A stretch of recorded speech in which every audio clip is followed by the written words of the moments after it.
चलो बेटा नया चैप्टर शुरू कर रहे हैं, कैश फ्लो। ठीक है, बोर्ड एग्जाम में 8 नंबर का चैप्टर आएगा ये। एक क्वेश्चन 6 नंबर का और 2 क्वेश्चन 1-1 नंबर के। थर्ड जो हमारी थर्ड बुक है, एक्चुअली में वो थर्ड बुक नहीं, वो सेकंड बुक है, पार्ट बी है वो हमारा।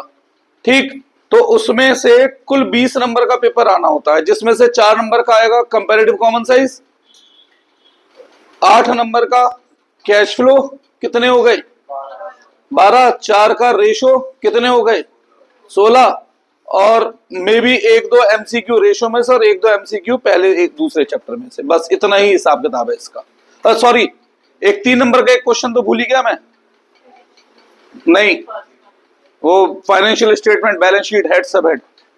ठीक है, और 1 नंबर का एक क्वेश्चन आएगा दूसरे चैप्टर में से कोई थ्योरी का। तो कैश फ्लो शुरू कर रहा हूं। सबसे पहले ये कैश फ्लो स्टेटमेंट है क्या, और इसके रूल गिवन कहां है?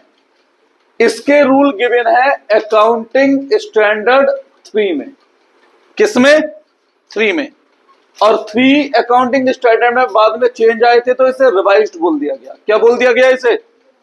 एक एमसीक्यू क्वेश्चन ये भी बन सकता है, और आप लोगों का जब वाइवा होगा, मे बी वाइवा में भी ये क्वेश्चन आपके सामने पुट करा जा सकता है कि कैश फ्लो स्टेटमेंट किस अकाउंटिंग स्टैंडर्ड के अंदर कवर है। किस में कवर है? अकाउंटिंग स्टैंडर्ड 3 में कवर है।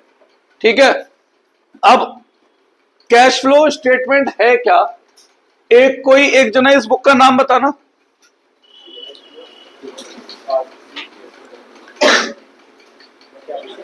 क्या है?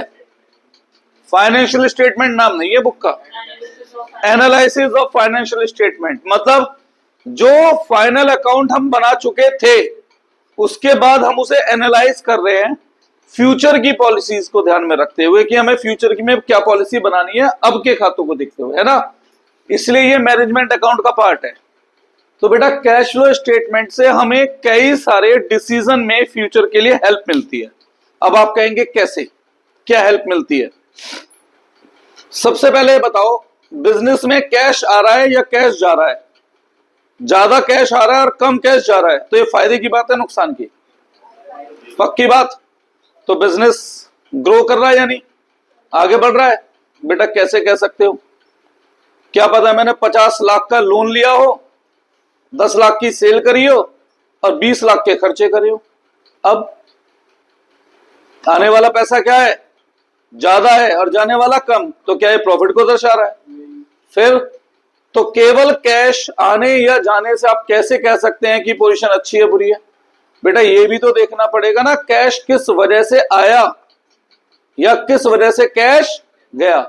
तो एक तरीके से यहां पर हम एक कैश बुक को और मॉडर्न तरीके से एनालाइज करते हैं और ये पता लगाते हैं किस कारण से हमारे पास पैसा आ रहा है और किस कारण से पैसा जा रहा है। तो यहां पर 2 टर्म्स यूज होती हैं बेटा, एक कैश इनफ्लो और एक कैश आउटफ्लो। इनफ्लो का मतलब और आउटफ्लो का मतलब, इन्हें एक और नाम से जाना जाता है, इन्हें सोर्स कहा जाता है।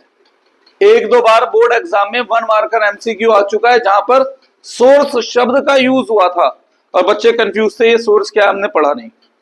ठीक है, तो जिस जिस कारण से बिजनेस में पैसा आए उसे क्या कहते हैं हम? सोर्स। और आउटफ्लो को एक और नाम दिया जाता है एप्लीकेशन। क्या नाम दिया जाता है? एप्लीकेशन।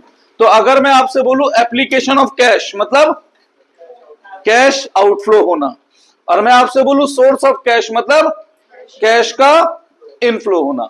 अच्छा, तो इस चैप्टर का नाम क्या है? जैसे तो या तो कैश जाना या कैश आना, वही चीज दिखानी है इसमें हमें। अब मैं आपसे कुछ एग्जांपल पूछता हूं।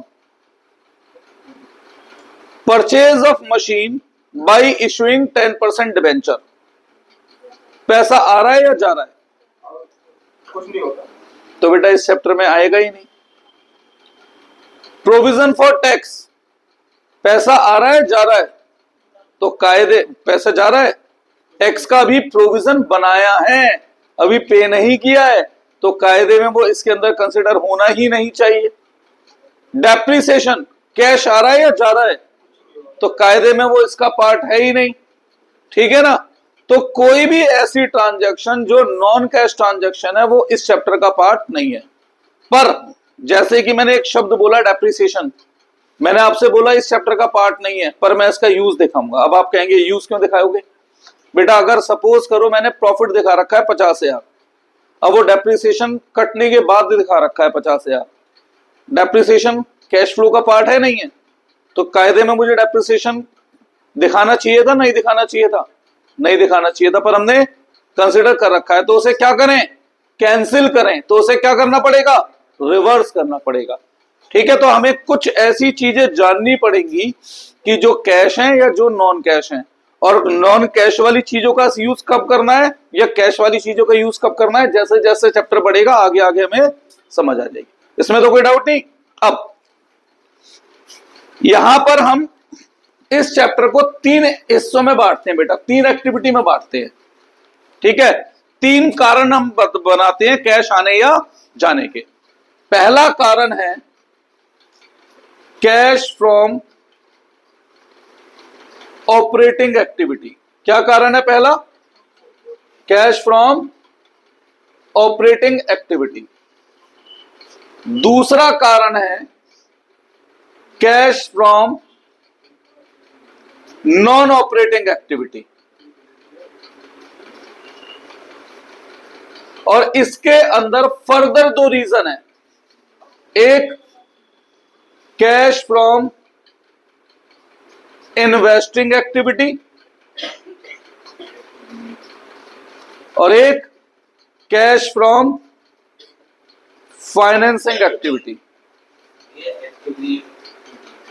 अरे कोई बात नहीं, स्पेलिंग मेरी अंग्रेजी गड़बड़ है, एक्टिविटी तो लिखा है कहां? अच्छा ठीक है। तो कायदे में कितने हिस्सों में डिवाइडेड है ये चैप्टर? 3 कारण है जिनकी वजह से या तो पैसा आएगा या जाएगा। अब कैश फ्रॉम ऑपरेटिंग एक्टिविटी का मतलब क्या है, कोई बताएगा बेटा? सच बात बताऊं, मुझे आता ही नहीं क्या है ऑपरेटिंग एक्टिविटी, मैं जानने में इंटरेस्टेड भी नहीं हूं। अब आप कहेंगे ऐसा क्यों? रीजन बताता हूं, कुछ आपको मैं एग्जाम्पल दूंगा और आप बताना मुझे क्या वो ऑपरेटिंग कारण है या नॉन ऑपरेटिंग है, फिर मैं बताऊंगा कि मैंने इसे इग्नोर क्यों करा। Good lost by fire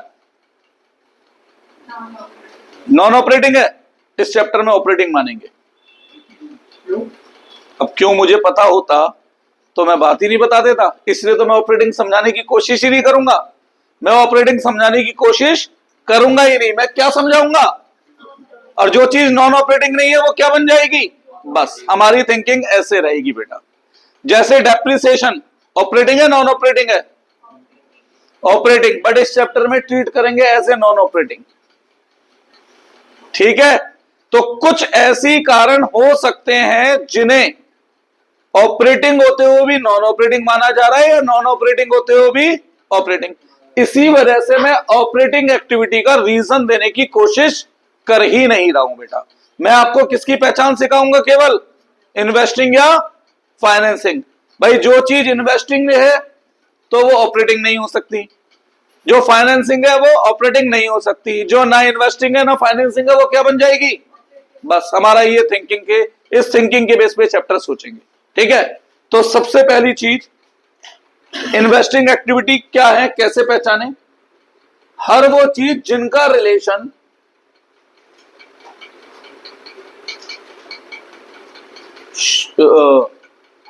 non current asset. क्या नॉन करंट एसेट मैं आपको पढ़ा चुका हूं क्या होते हैं? मैंने आपसे कहा भी था बुक 3 की बैलेंस शीट रिवाइज करके आना, आज पढ़ा चुका हूं ना वो। जिनका relation non current asset, that is fixed asset या नॉन करंट इन्वेस्टमेंट से है, वो सब इन्वेस्टिंग एक्टिविटी का पार्ट है। किसका पार्ट है वो सब? इन्वेस्टिंग एक्टिविटी का। जिनका relation share, debenture, bond, loan, कौन सा लोन, एनी, चाहे शॉर्ट टर्म हो चाहे लॉन्ग टर्म, लोन से है, वो सब फाइनेंसिंग है। और जो ना इन्वेस्टिंग है ना फाइनेंसिंग है, वो क्या बन जाएगा, ऑपरेटिंग। ठीक है, इसके पीछे दो कारण है बेटा, दो मेथड होते हैं कैश फ्लो में, एक डायरेक्ट एक इनडायरेक्ट। तो डायरेक्ट मेथड में हम केवल ऑपरेटिंग वाली चीजों का इस्तेमाल करते हैं और इनडायरेक्ट में नॉन ऑपरेटिंग वाली चीजों का करते हैं। तो हमें दोनों चीजें समझनी जरूरी है। पर सेम बात, भैया मुझे दाल नहीं पता चावल पता है क्या होता है, तो चावल अलग कर दो, जो बचा वो क्या बनी, दाल। सेम, मुझे नहीं पता ऑपरेटिंग में क्या आएगा, पर मुझे ये पता है नॉन ऑपरेटिंग में क्या आएगा। ठीक है, अगर वो नॉन ऑपरेटिंग में नहीं आएगा तो वो क्या बन जाएगा, ऑपरेटिंग। अब कुछ एग्जांपल देता हूं, बिल्कुल सिंपल सरल साधारण से। ठीक है, एक जर्नल बिजनेस के, फाइनेंशियल इंस्टीट्यूशन के नहीं, एक जर्नल बिजनेस के दो example. Salary paid to worker, क्या उसका संबंध फिक्स एसेट से है, क्या उसका संबंध नॉन करंट इन्वेस्टमेंट से है, नहीं। शेयर, डिबेंचर, बॉन्ड, लोन, नहीं।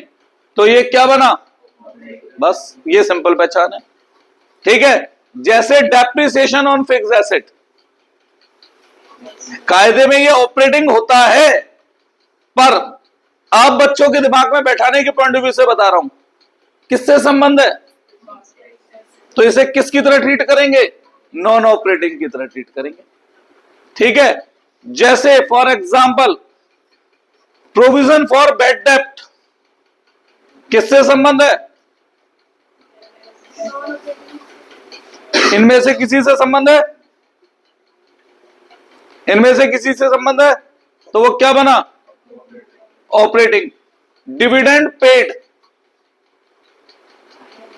क्या इससे कोई मतलब है, नहीं। डिविडेंड किस पर देती है कंपनी, तो किससे संबंध है, तो ये किस एक्टिविटी का खर्चा बना या पार्ट बना, फाइनेंसिंग।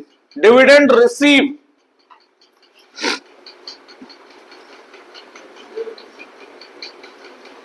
डिविडेंड रिसीव, कब मिलेगा डिविडेंड, जब हम कहीं पैसा इन्वेस्ट करेंगे। ऑलवेज रिमेंबर, हम शेयर को शेयर कब कहते हैं, जब हम उसे खुद इशू करें। अगर हम दूसरों के शेयर खरीदते हैं तो उन्हें शेयर नहीं कहा जाता, उन्हें इन्वेस्टमेंट कहा जाता है बेटा। क्या कहा जाता है उन्हें, मैं एक कंपनी हूं, मैंने कोई डिबेंचर इशू करे तो मैं उन्हें कहूंगा डिबेंचर है वो, और अगर मैंने किसी और के डिबेंचर खरीदे तो वो मेरे लिए क्या है, इन्वेस्टमेंट है। मैंने खुद शेयर इशू करे तो मैं उसे शेयर कैपिटल नाम दूंगा, लेकिन मैंने किसी और के शेयर खरीदे तो मैं उसे क्या नाम दूंगा, इन्वेस्टमेंट। अब बताओ, डिविडेंड रिसीव तो किस एक्टिविटी का पार्ट है, ये अभी मैं नॉर्मल बिजनेस की बात कर रहा हूं। ठीक है, इंटरेस्ट रिसीव किसका पार्ट बनेगा, लोन देते हैं, जब हम लोन देते हैं तो उसे लोन एडवांस कहा जाता है बेटा। ठीक है, और लोन लेते हैं तो उसे केवल लोन कहा जाता है। तो इंटरेस्ट मिलेगा कब, जब हम कहीं पैसा लगाएंगे, इन्वेस्ट करेंगे, तो किसका पार्ट है, इन्वेस्टिंग का। परचेज ऑफ गुड्स किसका पार्ट है, इन्वेस्टिंग का। कैसे, गुड्स क्या फिक्स एसेट होते हैं, गुड्स क्या नॉन करंट इन्वेस्टमेंट होती है, किसका पार्ट है, ऑपरेटिंग का। Purchase of machine, repayment of loan, क्या चीज, किसका, repayment of creditor. Creditor loan से अलग होते हैं। अब ध्यान करो, 11वीं में मैं आप लोगों को एक जगह पे टोकता था, जब भी मैं आप बच्चों से पूछता था क्रेडिटर किसे कहते हैं, तो सारे बच्चे हर स्कूल के एक ही सुर में बोलते हैं कि जिन्हें हम पैसा लौटाएंगे वो क्रेडिटर हैं। फिर मैं आपकी बात गलत साबित करता था और मैं आपको बोलता था ऐसा नहीं है, जिनसे उधार में पैसा लिया उनका पैसा लौटाएंगे तो वो लोन कहलाएगा, जिनसे उधार में काम कराया है उनका पैसा लौटाएंगे तो आउटस्टैंडिंग एक्सपेंस कहलाएगा, और जिनसे उधार में गुड्स खरीदे हैं उनके पैसा लौटाना है तो वो क्रेडिटर कहलाएंगे। ध्यान आ रहा है ऐसा कुछ? क्यों कहता था मैं, अब पता लगेगी। क्रेडिटर लोन नहीं होता है बेटा, क्रेडिटर लोन नहीं होता है। और हम उसकी बात, वो वाली बात ध्यान में रख लें जो जर्नली हम स्कूलों में सुन के आए थे कि क्रेडिटर का मतलब है जिन्हें पैसा लौटाना है, तो यहां पे हम फंस जाएंगे। क्रेडिटर क्या है? क्या क्रेडिटर शेयर है, डिबेंचर है, बॉन्ड है, लोन है?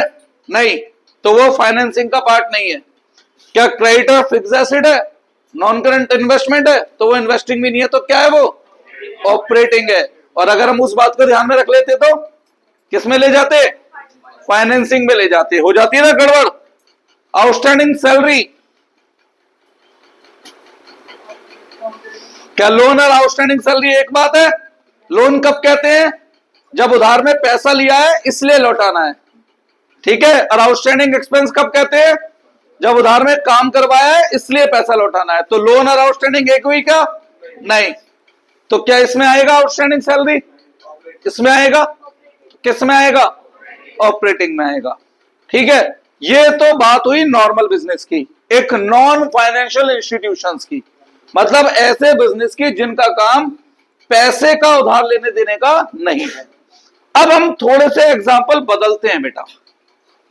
अगर कोई फाइनेंशियल इंस्टीट्यूशंस हैं जैसे बैंक, या कुछ इन्वेस्टमेंट कंपनीज हैं जैसे एंजल वन, ठीक है, या एनबीएफसी है, नॉन बैंकिंग फाइनेंशियल कॉर्पोरेशंस। अब इनके हिसाब से मैं आपको कुछ एग्जांपल दे रहा हूं, आप मुझे बताना। डिविडेंड रिसीव, इनके लिए डिविडेंड रिसीव ऑपरेटिंग है, क्योंकि इनकी कोर एक्टिविटी ही क्या है? पैसा इन्वेस्ट करना और उससे गेन अर्जित करना बेटा, ठीक है। तो इनके लिए डिविडेंड रिसीव क्या है? ऑपरेटिंग है। पर हम जैसे नॉर्मल ट्रेडर्स हैं जिनका काम पैसे उधार लेने देने का नहीं है, अदर एक्टिविटीज हैं, तो उनके लिए क्या है dividend receive? Investing. Interest receive उनके लिए ऑपरेटिंग, और हम जैसों के लिए फाइनेंसिंग। इंटरेस्ट रिसीव बोला है बेटा मैंने, इन्वेस्टिंग। इंटरेस्ट पेड हम जैसों के लिए और उनके लिए, बैंकों के लिए ऑपरेटिंग, जो हम बैंक पे पैसा जमा करते हैं उन पे रूटीन पे ब्याज देते हैं। डिविडेंड पेड और हमारे लिए फाइनेंसिंग। गलत, सबके लिए फाइनेंसिंग। डिविडेंड पे कंपनी केवल उन शेयर्स पे करती है जो वो खुद इशू करती है, और शेयर इशू करना कभी ऑपरेटिंग एक्टिविटी नहीं है। हमारे देश में ऐसे व्यापार नहीं चलते हैं कि शेयर इशू कर रहे हैं फिर रिडीम कर रहे हैं, इशू कर रहे हैं, ये व्यापार नहीं होता है। तो always remember, dividend paid will always be financing activity, चाहे वो फाइनेंशियल इंस्टीट्यूशंस है चाहे वो नॉन फाइनेंशियल इंस्टीट्यूशंस है। लेकिन dividend receive, interest receive, interest paid, ये डिपेंड करता है बिजनेस के नेचर पर डिविडेंड पेड हमेशा क्या रहेगा? फाइनेंसिंग, चाहे वो बैंक इशू कर, बैंक पे करे चाहे वो कंपनी पे करे। क्लियर है बात? क्लियर है? क्वेश्चन आ चुका है सीयूटी के अंदर ये वाला, और 90% बच्चों ने फाइनेंशियल के नाम पर उसे ऑपरेटिंग में दिखाया हुआ है। ये गलत है बेटा। क्लियर है बात? डिविडेंड रिसीव, अब एक एक करके पूछता हूं, फाइनेंशियल के हिसाब से भी बताओ और नॉन फाइनेंशियल के भी। डिविडेंड रिसीव फाइनेंशियल के हिसाब से ऑपरेटिंग, और नॉन फाइनेंशियल के हिसाब से इन्वेस्टिंग। रिसीव हो रहा है, इन्वेस्ट करा होगा कहीं तो मिला होगा। डिविडेंड पेड हमेशा financing. Interest receive financial institution के हिसाब से इन्वेस्टिंग, और नॉन फाइनेंशियल इंस्टीट्यूशन के, सॉरी, फाइनेंशियल के हिसाब से ऑपरेटिंग, और नॉन फाइनेंशियल के हिसाब से डिविडेंड पेड, तो इंटरेस्ट पेड। फाइनेंसिंग के हिसाब से ऑपरेटिंग, और नॉन फाइनेंसिंग के हिसाब से फाइनेंसिंग। क्लियर है बात? श्योर। 2 1 मार्कर एमसीक्यू तो आपके तैयार हो गए बेटा, ठीक है, और एक सीयूटी का क्वेश्चन भी तैयार हो गया, मिनिमम 5 नंबर का, मैक्सिमम 10 नंबर का, ठीक है जी, सीयूटी के लिए तैयार। ये तो रही इसकी बात। अब बात करते हैं इसके अंदर और कुछ चीजों की। बेटा कपड़ा उठाना। इनफ्लो मतलब मैंने क्या बताया? पैसा आना। आउटफ्लो मतलब पैसा जाना, ठीक है। इनफ्लो का दूसरा नाम क्या बताया? और आउटफ्लो का दूसरा नाम एप्लीकेशन। अब इस बात को ध्यान में रख के मुझे बताना, cash withdraw from bank source है, एप्लीकेशन है? भैया अपने एक हिसाब से देना है। 11वीं क्लास की पहली क्लास में मैं बताता था मुझे मुझसे मतलब है, मुझे दुनिया में किसी और से मतलब नहीं, और मैं कौन हूं? व्यापार हूं। तो मैं जिस बिजनेस की कैश फ्लो बता रहा हूं, बना रहा हूं, मुझे उससे मतलब है बस। हाँ बताओ, इनफ्लो आउटफ्लो? क्यों आउटफ्लो? अरे इनफ्लो आउटफ्लो ही बोल दे, पैसा जा रहा है। Cash deposit into bank,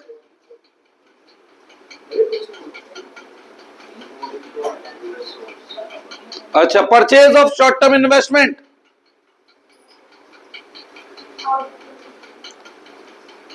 cell of short term investment, inflow. इन सब का आंसर है नो फ्लो, ठीक है। लाओ कपड़ा उठाओ। क्यों मैंने ऐसा बोला इन सब का आंसर है नो फ्लो? एक्चुअली में बेटा यहां पर कैश का मतलब केवल कैश नहीं है, यहां पर कैश फ्लो स्टेटमेंट में इस कैश का मतलब है, इस कैश का मतलब है कैश एंड कैश इक्विवेलेंट। और कैश एंड कैश इक्विवेलेंट में क्या क्या आता है? इसमें कैश भी आता है, बैंक भी आता है, और आपके 12th लेवल के हिसाब से बोल रहा हूं, शॉर्ट टर्म इन्वेस्टमेंट आती है, जिसे हम करंट इन्वेस्टमेंट कहते हैं। आपके 12th के हिसाब से बोल रहा हूं। एक्चुअली में शॉर्ट टर्म इन्वेस्टमेंट भी 2 तरीके की हो सकती है। हर शॉर्ट टर्म इन्वेस्टमेंट जरूरी नहीं है वो कैश इक्विवेलेंट का पार्ट होती है, पर 12th में ठीक है, इतना डीप में नहीं जा रहे कि इसके अंदर अनएनकम्बर्ड सिक्योरिटीज ऐसे कुछ टर्म्स हैं, हमें उसके अंदर नहीं जा रहे डीप में, ठीक है। 12th के लेवल के हिसाब से करंट इन्वेस्टमेंट। अब सुनो, बैंक से पैसा निकाला, ये कम हुआ, ये बढ़ गया, टोटल में क्या सर आया? तो नो फ्लो। इन्वेस्टमेंट करी, कैश कम हुआ, इन्वेस्टमेंट बढ़ गई, टोटल में क्या फर्क आया? No flow. इन्वेस्टमेंट देखी, ये कम हुई, कैश या बैंक बढ़ गया, टोटल में क्या फर्क आया? No flow. ये हमारा कैश एंड कैश इक्विवेलेंट के एग्जांपल। इसके बेस पर भी 1 मार्कर क्वेश्चन बन सकता है बेटा, ठीक है। तो cash plus bank plus current investment में आपस में कोई चेंज होता है तो वो किस चीज का पार्ट है? नो फ्लो का। वो किस चीज का पार्ट है? No flow. मतलब ना वो सोर्स है ना ही वो एप्लीकेशन है। हां, अगर मैं purchase of non current investment करता हूं तो तब वो आउटफ्लो है, पैसा जा रहा है। Sale of non current investment करता हूं तो पैसा आ रहा है। Issue of share against purchase of building करता हूं तो, नमस्कार सर, हाँ बेटा, issue of share against purchase of building करता हूं तो नो फ्लो, ना पैसा आ रहा है ना पैसा जा रहा है, ठीक है। यहां तक कोई डाउट इसमें? श्योर? आगे बढ़े, ठीक। अब आते हैं इसके फॉर्मेट पे।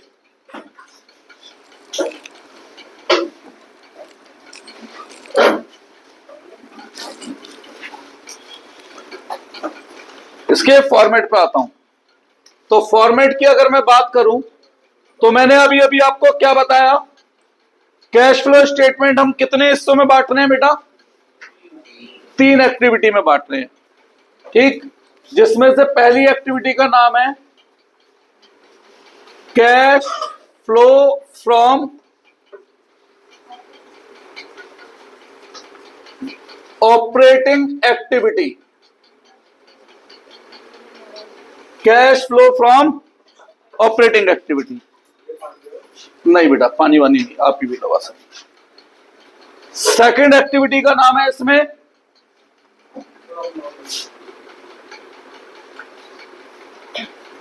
Cash flow from investing activity.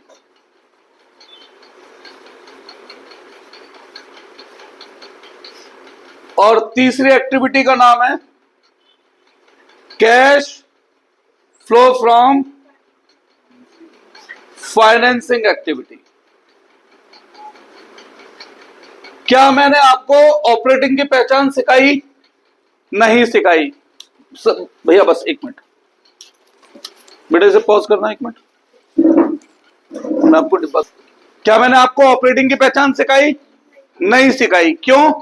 मैंने आपको किसकी पहचान सिखाई? जो नॉन ऑपरेटिंग नहीं है वो क्या बन जाएगा? बस ये सोचने सिखाया था हमने। ठीक है, अब इसमें अगर हम फॉर्मेट की बात करें, फॉर्मेट का रीजन जो है वो नेक्स्ट क्लास में समझाऊंगा बेटा। सबसे पहले जो हम कर रहे हैं बेटा वो है इनडायरेक्ट मेथड। हमारे 12th के कोर्स में डायरेक्ट मेथड है नहीं, तो हम कौन सा मेथड कर रहे हैं? Indirect method. और इसका रीजन जो भी मैं प्लस माइनस करा रहा हूं नेक्स्ट क्लास में एक इनकम स्टेटमेंट से समझाऊंगा बेटा। तो इसमें सबसे पहले शुरुआत में profit as per P&L surplus लिख दो, स्टेटमेंट लिख दो, बैलेंस शीट से मिलेगा ये इनर कॉलम में। इसमें ऐड करना है टैक्स मेड। मेड का मतलब होता है provision for tax, current year का टैक्स। जर्नली कल्चर क्या होता है बेटा टैक्स का? करंट ईयर का टैक्स करंट ईयर में देते हैं। आपको पता है आप करंट ईयर में क्या कमाओगे? तो करंट ईयर में कौन सा टैक्स देते हैं? तो करंट ईयर का जो टैक्स है वो कब देंगे? तो करंट ईयर का टैक्स एक तरीके से कैश एक्सपेंस है, नॉन कैश है। करंट ईयर में नॉन कैश है फिलहाल वो। अब प्रोविजन क्यों लिखा? क्या जितना टैक्स हम सोच रहे हैं जरूरी है वो उतना ही बैठेगा, या ये केवल एक अंदाजा लगाया गया अमाउंट का? ठीक है, फिर इसमें ऐड करते हैं डिविडेंड मेड। ठीक है, ऐड करते हैं ट्रांसफर टू रिजर्व। सभी चीजों का रीजन सिखाऊंगा नेक्स्ट क्लास में। एक इनकम स्टेटमेंट बनाऊंगा और उससे मैं ये जो मैं लिख रहा हूं बेटा उन सबके रीजन भी बेटा क्लियर करूंगा। ठीक है, यहां कुछ 2-3 लाइनें छोड़कर चलना, एडवांस लेवल के क्वेश्चन के लिए मैं यहां पे कुछ लिखवाऊंगा बाद में।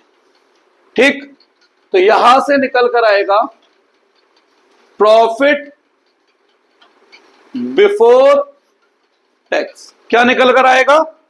Profit before tax. इसमें फिर हम ऐड करते हैं नॉन कैश या नॉन ऑपरेटिंग एक्सपेंस। कुछ गड़बड़ नहीं लग रहा कि एक्सपेंस को ऐड कर रहा हूं? कायदे में एक्सपेंस क्या होने चाहिए होते हैं बेटा? लेस। पर हम क्या कर रहे हैं? उल्टा। कुछ अजीब सा नहीं लग रहा? हाँ जी लक्ष्य जी, क्या सोच रहे हो?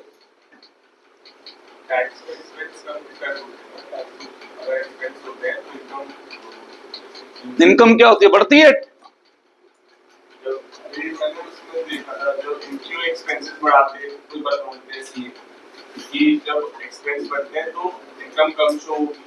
बेटा तो मैं वही तो कह रहा हूं, एक्सपेंस मेरे को इनकम कोई ना निकालनी है। यहां पर कुछ अजीब नहीं लग रहा कि मैं एक्सपेंस ऐड कर रहा हूं जबकि एक्सपेंस तो लेस होने चाहिए, है ना?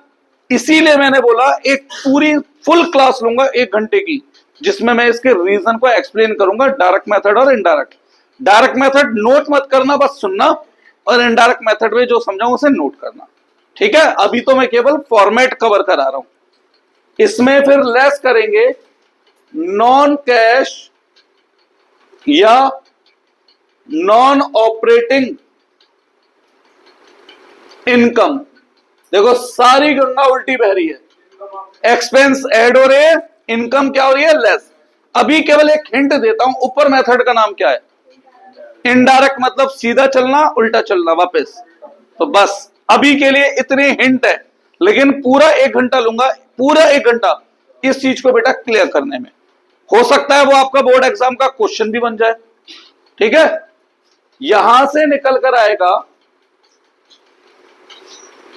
Cash before working capital.